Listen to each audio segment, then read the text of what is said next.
If you want to change the world, start off by making your bed. If you make your bed every morning, you will have accomplished the first task of the day. It will give you a small sense of pride, and it will encourage you to do another task, and another, and another. And by the end of the day, that one task completed will have turned into many tasks completed. Making your bed will also reinforce the fact that the little things in life matter. If you can't do the little things right, you'll never be able to do the big things right. And if by chance you have a miserable day, you will come home to a bed that is made, that you made. And a made bed gives you encouragement that tomorrow will be better.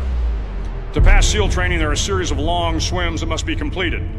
One is the night swim. Before the swim, the instructors joyfully brief the students on all the species of sharks that inhabit the waters off San Clemente. They assure you, however, that no student has ever been eaten by a shark, at least not that they can remember. But you are also taught that if a shark begins to circle your position, stand your ground. Do not swim away. Do not act afraid. And if the shark, hungry for a midnight snack, darts towards you, then summons up all your strength and punch him in the snout, and he will turn and swim away. There are a lot of sharks in the world. If you hope to complete the swim, you will have to deal with them. So if you want to change the world, don't back down from the sharks. Over a few weeks of difficult training, my SEAL class, which started with 150 men, was down to just 42.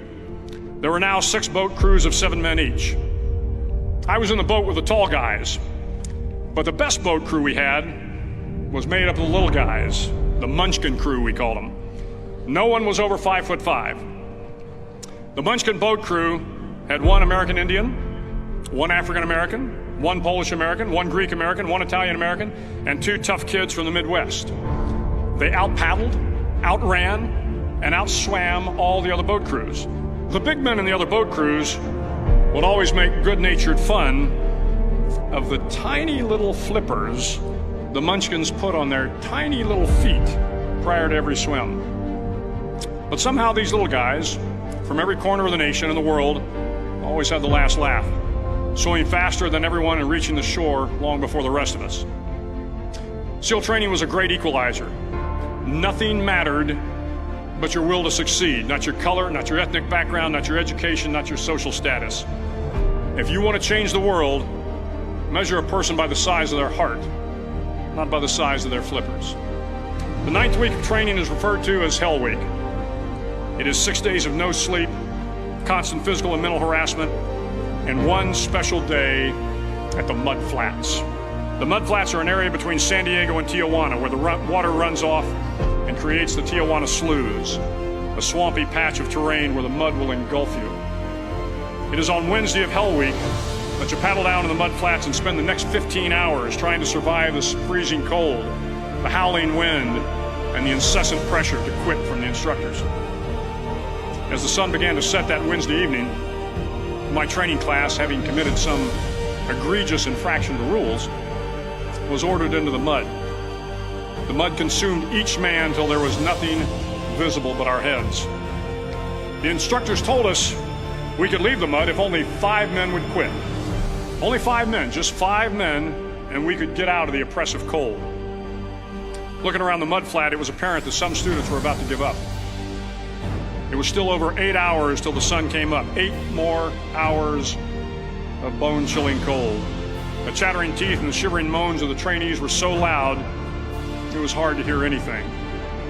And then one voice began to echo through the night. One voice raised in song. The song was terribly out of tune, but sung with great enthusiasm. One voice became 2, and 2 became 3, and before long, everyone in the class was singing.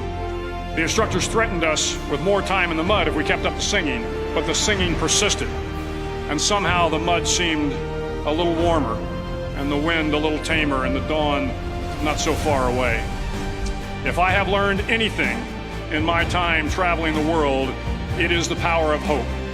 The power of one person, a Washington, a Lincoln, King, Mandela, and even a young girl from Pakistan, Malala. One person can change the world by giving people hope. So if you want to change the world, start each day with a task completed. Find someone to help you through life. Respect everyone. Know that life is not fair and that you will fail often. But if you take some risks, step up when the times are the toughest, face down the bullies, lift up the downtrodden, and never ever give up. If you do these things, the next generation and the generations that follow will live in a world far better than the one we have today.